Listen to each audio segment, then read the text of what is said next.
بسم اللہ الرحمن الرحیم قل رب زدنی علما، اے اللہ ہم سب کے علم نافع میں برکت فرما۔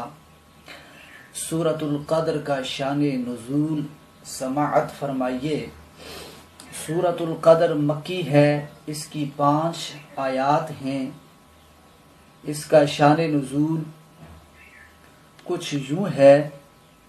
حضرت مجاہد بیان کرتے ہیں کہ رسول پاک صلی اللہ علیہ وسلم کی بارگاہ اقدس میں بنی اسرائیل کے ایک شخص کا تذکرہ ہوا جو 1000 ماہ مسلسل اسلحے سے لیس ہو کر راہ خدا میں جہاد کرتا رہا۔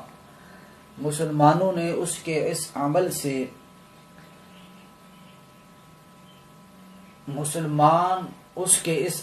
سے متعجب ہوئے۔ اس موقع پر یہ آیت اتری، انا انزلناہ فی لیلۃ القدر وما ادراک ما لیلۃ القدر لیلۃ القدر خیر من الف شہر، کہ لیلۃ القدر بے شک ہم نے اس قرآن کو لیلۃ القدر میں اتارا، اور آپ کو کیا معلوم کہ لیلۃ القدر کی کیا فضیلت اور کیا شان ہے۔ لیلۃ القدر تو 1000 ماہ سے بہتر ہے۔ کہتے ہیں کہ لیلۃ القدر کا دوسرا جو شان نزول جو ہے وہ یہ ہے کہ بنی اسرائیل کے اندر ایک شخص تھا جو 1000 ماہ رات کو جاگ کر اللہ کی بندگی کرتا رہا اور دن کو جہاد کرتا رہا، یہاں تک کہ شام ہو جاتی۔ تو یہ اس کا عمل 1000 ماہ پر محیط تھا۔ اس پر اللہ سبحانہ و تعالی نے صحابہ کرام کی دل جوئی کے لیے، ان کی قلبی تسکین کے لیے اللہ نے ایک ایسی رات امت محمدیہ کو عطا فرمائی جو اس شخص کو جو ثواب اور فضیلت ملا 1000 ماہ میں، وہ اس رات میں جاگنے والے کو اللہ سبحانہ و تعالی عطا فرمائیں گے۔ صاحب تفسیر قرطبی رحمۃ اللہ تعالی نے ایک لطیف بات کی ہے۔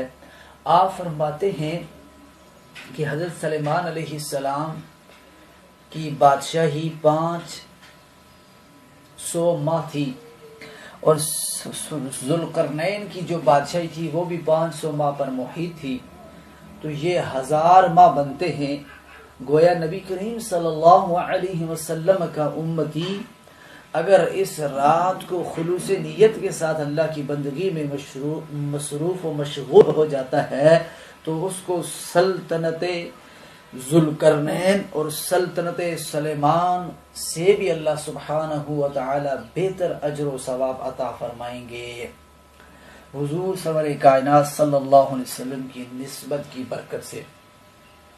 حضرت امام بیضاوی علیہ رحمہ فرماتے ہیں کہ جو شخص سورۃ القدر کی تلاوت کرے گا گویا اس کو اتنا اجر و ثواب دیا جائے گا، اس شخص کی طرح اس کو اجر و ثواب دیا جائے گا جو رمضان المبارک کو روزہ رکھتا ہے اور شب قدر کو جاگ کر گزارتا ہے، اللہ کی عبادت میں گزارتا ہے۔